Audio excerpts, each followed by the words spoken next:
declined by over 300,000 square miles, enough ice to cover the states of Texas and Kentucky. The vast majority of climate scientists say evidence for human-caused warming is clear. But less understood is exactly how this warming will change the complex interactions between our planet's land, water, sky, and the living organisms that inhabit our world.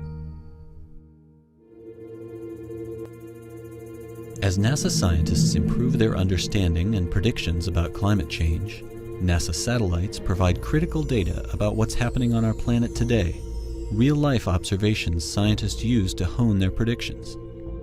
And NASA gets a global view of three major pieces of the climate puzzle: how much of the sun's energy is hitting the Earth, how much of that energy is reflected back out into space, and how much is being trapped, heating the planet.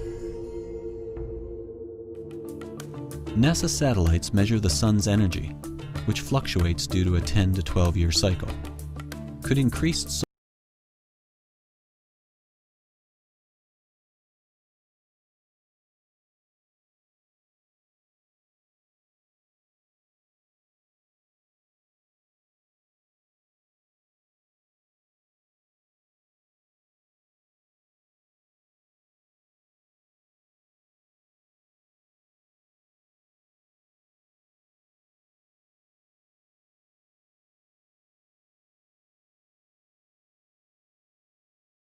All other things being equal, a brighter, more reflective planet bounces more energy back to space. Some of the brightest, most reflective areas of our planet are those covered with ice. NASA imagery shows those areas shrinking, especially in the Arctic. As sea ice vanishes into darker ocean, our planet becomes less reflective and warms even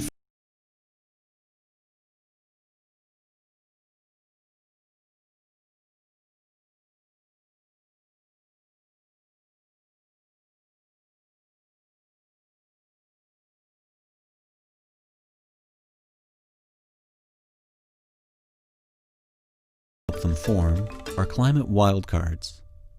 Many current climate models predict some cooling due to increased cloud cover. Will it be enough to significantly slow warming? Scientists are using NASA data to look for the answer.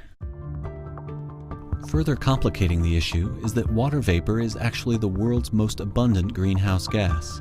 That's right, the same molecules that might cool the planet in cloud form actually warm it when they're in the form of a gas.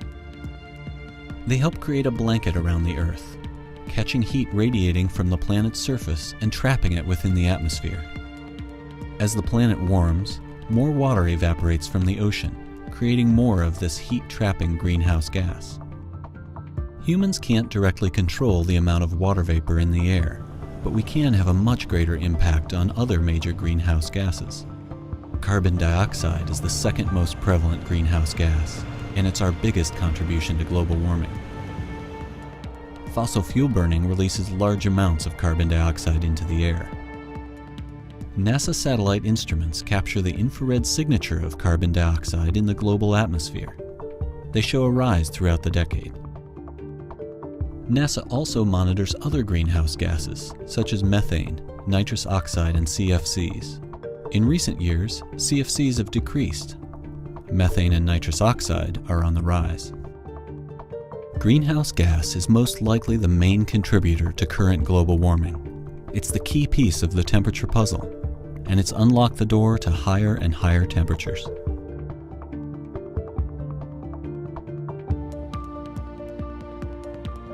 In 2010, it marks the end of the hottest decade we've recorded so far. What will the next 10 years hold for the Earth's climate? Computer models predict an even warmer planet, with more extreme weather, less ice, and higher seas. The severity of those changes will depend partly on how our planet's complex system responds, and more importantly, on what choices we make.